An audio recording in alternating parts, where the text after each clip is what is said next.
And that, as a little sideline, one of the things for the industry, the Navy gave a large E flag if the business was up to par in what they were supposed to provide through the contract. And on a little desert town south of San Francisco, and Gilroy, here was the flag flying, and the process they had was dried garlic.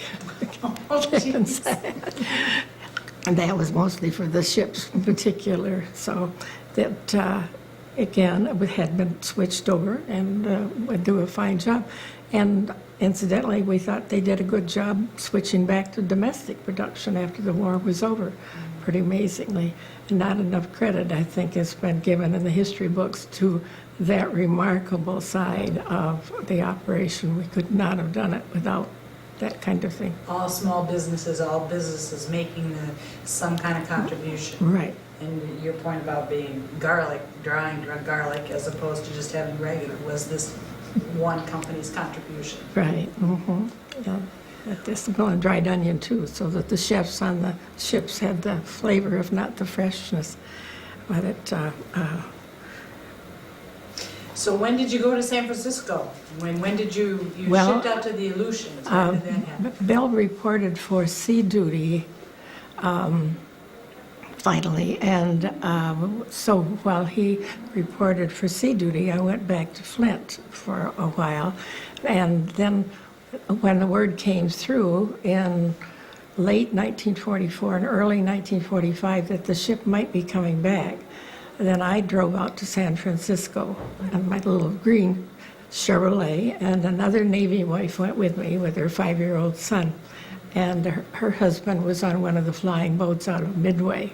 So we made that long drive across, and I left her in San Diego and went on up to San Francisco, and then they were, again, the same thing. Where have you been? We've been waiting for you to get here. And they assigned me to San Jose, and I spent the rest of the time there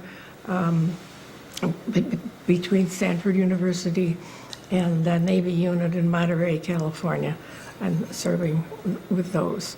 And what did you do for IBM there in that service? In those, mostly, you couldn't sell because any contract had to be approved by the government. So consequently, even though I was doing what had been the sales representative's jobs, there were no commissions and no things. So what I was doing was checking with them on their procedures and on their machines if they needed additional training. And also, if I came up with a shortcut or a different system, I was able to change that to make it a little more efficient for them. So it was just primarily to be sure that the IBM equipment was working well. And one of the things after the war where we went back there, we went to a Navy exhibit near, it was in Texas, San Antonio, it was near there. And one of the things on it was a replica of an IBM machine setting. And this, it turned out, was the one that had broken the code of the Japanese, so that our people were able to, so our little punch cards machines did quite a big job in the war also. When did you finally get on that destroyer that you trained for so much?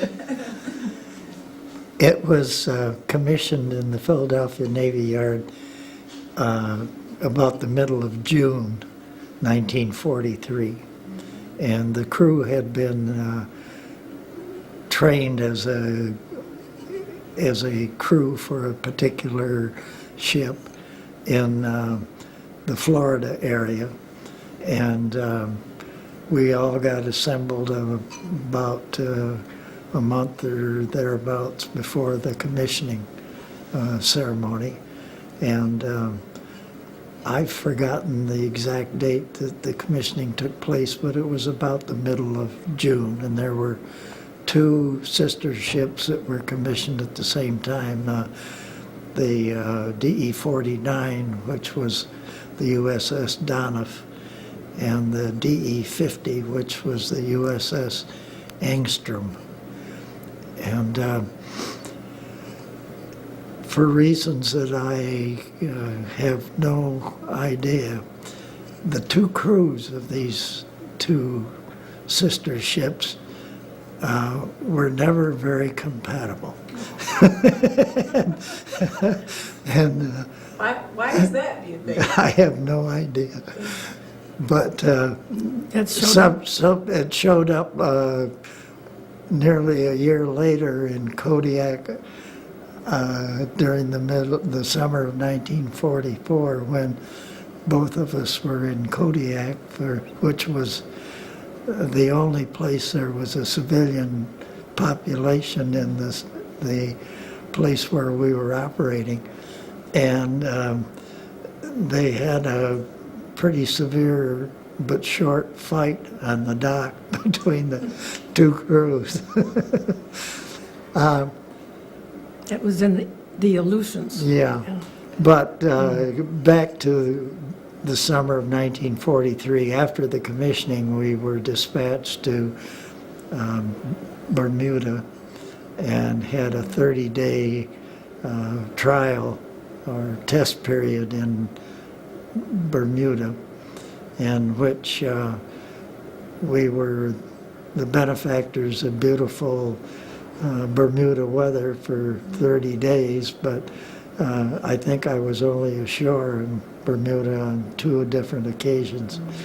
And You were we were busy during the daytime doing practice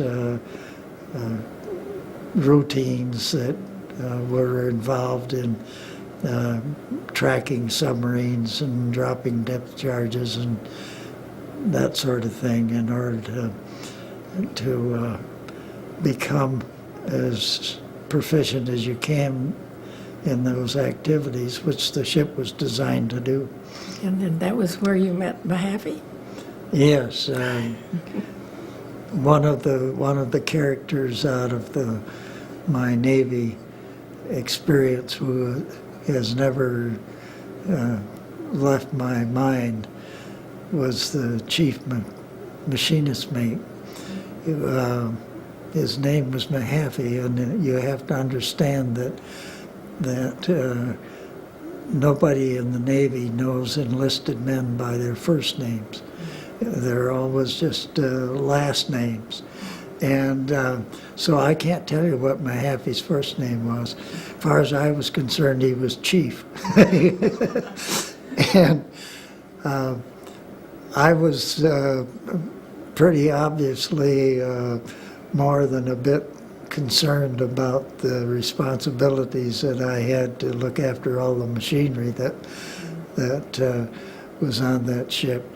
And Mahaffey must have observed my stewing and fretting a bit, because he said to me, "Don't worry about it." He said, "If it doesn't take electric welding, I can fix it." And so the first thing I did when we got back into the Philadelphia Navy Yard after our shakedown cruise, first thing I did was order an electric welder. So Mahaffey could fix anything. So Mahaffey could fix anything. And Mahaffey was, at that time, was probably about 50 years old and had been in the Navy for nearly 30 years. And he looked like Wallace Berry, had a huge big tummy on him, and probably represented a lot of consumption of good beer. But he was really a gem, and we got along very, very well. And it was a lot easier because he was understanding that all of this crew that he had to look after were at an age where they could all be his sons, I suppose. And he kind of treated us that way. But our shakedown cruise to Bermuda lasted until the middle of July, and on the way back to the Philadelphia Navy Yard from the shakedown cruise, we had a speed trial that was supposed to be at full speed for 20 hours and what is known as flank speed, which is just a little bit above full, for 4 hours. And one of the reasons for doing this is that you want to find out if there are some things that are going to go wrong or not be able to substantiate times of operation that were like that. You needed to find out about them before you took the ship into more serious situations. And we had two thrust bearings, one for each shaft. And these thrust bearings were known as a tapered roller bearing thrust bearing. And they were suspect to overheating, and particularly if they were not properly aligned. And we had reasons to believe that was apt to happen with us. So we got through the 20 hours of full speed on the way back, and then the captain kicked it into flank speed, and after about 30 minutes or thereabouts of flank speed, we had people at each of the thrust bearings checking the oil temperature of the lubricant, and it was quite apparent that there had been a significant increase in the oil temperature during the flank speed. And so I went up to the bridge and said to the captain, I think we're going to probably have a thrust bearing freeze on us if we continue this trial. So, it's my recommendation that we cut it back to full speed from the flank speed. And to give you some idea of what that was like, full speed would be somewhere around 550 revolutions of the propeller in a minute. Flank speed was 600, and it was just enough more so that the bearings were overloaded a bit when they got to flank speed. And the captain's response to me was, we're going to keep right on at flank speed. If it's going to fail, we want it to fail now and not later. So he kept the ship at flank speed, and the right thrust bearing, starboard thrust bearing, did in fact freeze. So we were probably about 2 hours into that 4 hours of flank speed when that thrust bearing froze up, and we limped into the Philadelphia Navy Yard on one screw. And that resulted in a pretty substantial repair requirement, which they couldn't handle in the Philadelphia Navy Yard, and they sent us to Norfolk to have that repair done. And that gets us to early August of 1943, and from Norfolk we went around through the Panama Canal into the Pacific Ocean and up to Long Beach, which is the harbor for Los Angeles. And we were there for sometime like 2 to 3 weeks, during which time they put a lot of supplies on board, which indicated we were going to go to some kind of a cold climate. And a lot of cold weather gear, so to speak. And we left the Long Beach Harbor sometime around the 1st of September, and headed for the Aleutian Islands. And the ship was in the Aleutian Island area from then until early January of 1945. What was life like in the Aleutians? Right, do up there. What'd you do there? It took a long while to get there, didn't it? What did you do up there? The Aleutians are kind of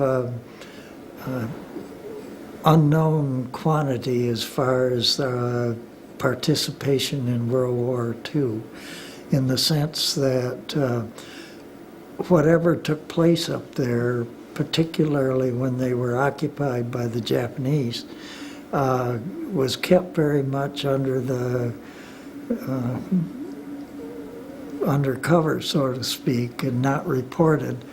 And there are lots of people that were unaware that the Japanese had occupied 2 of the islands in the Aleutians, the Attu, which is the westernmost island in the chain, and a second one that's Kiska. And Kiska is probably about 200 miles east of Attu, a little south. And it was a second island, and as far as I know, these are the only 2 pieces of U.S. land that were ever occupied by the Japanese. Now, the Japanese occupied a lot of other places, and the Philippine Islands, for example, were not, but they were not officially a part of the U.S. And so that the 2 little islands up there in the Aleutians were the only ones that had a Japanese forces on them, as far as I know. And I think a lot of people are unaware that that took place. And mostly because the U.S. was interested in not peddling that information any farther than it had to go. Our duties in the Aleutian Islands were subsequent to the armed forces activity that recaptured Attu from the Japanese, which took place in 1943 in the month, I think, of April. And it was a pretty severe and bloody conflict because the harbor at Attu doesn't have a very good entrance to it. And the island is, like a lot of the Aleutian Islands, a volcanic island that just rises up almost directly from the ocean. And there, on the harbor side, which is the southeast side of the island, there was a bit of flat land, but not very much. But the northwest side, which is where we landed our forces to retake the island, is just sheer mountainside. And you have to climb up about a 3,000-foot mountain before you get to the point where you can think about going down the other side and doing something to eliminate the Japanese holding of it. And that that activity took place in April of 1943. And I'm not aware of the casualty figures and the number of people involved, but it was a pretty severe test of reclaiming island territory. And that took place about 6 months before our ship got to the Aleutian Islands. So in effect, we were doing the wrap-up duty in the Aleutian Islands, and our principal activities for the almost year and a half that we were there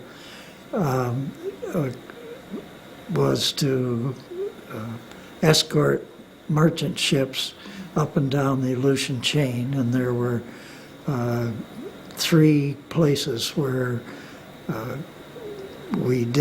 are 3 locations where we did this. The easternmost location was at a Navy base called Dutch Harbor, which is on the eastern end of the chain. And then the Navy base that was built at Adak, which is about halfway out the chain, and then the Attu installation, which we had taken back from the Japanese, but established a pretty significant presence of our own out there. And there was a 4th location called Shemya, which is a very unusual island in the Aleutian chain in that it is the only one that doesn't look like a volcanic ejection from the seafloor. It, strangely enough, is flat. And it was the only place in the Aleutian Islands where you could place a reasonably sized airport in which to use it as a base for getting to northern Japan. Beyond Attu, it was about 600 miles from Attu to a German or a Japanese location known as Paramashiro. And part of the thing that the Navy did was to base some Navy bombers on Shemya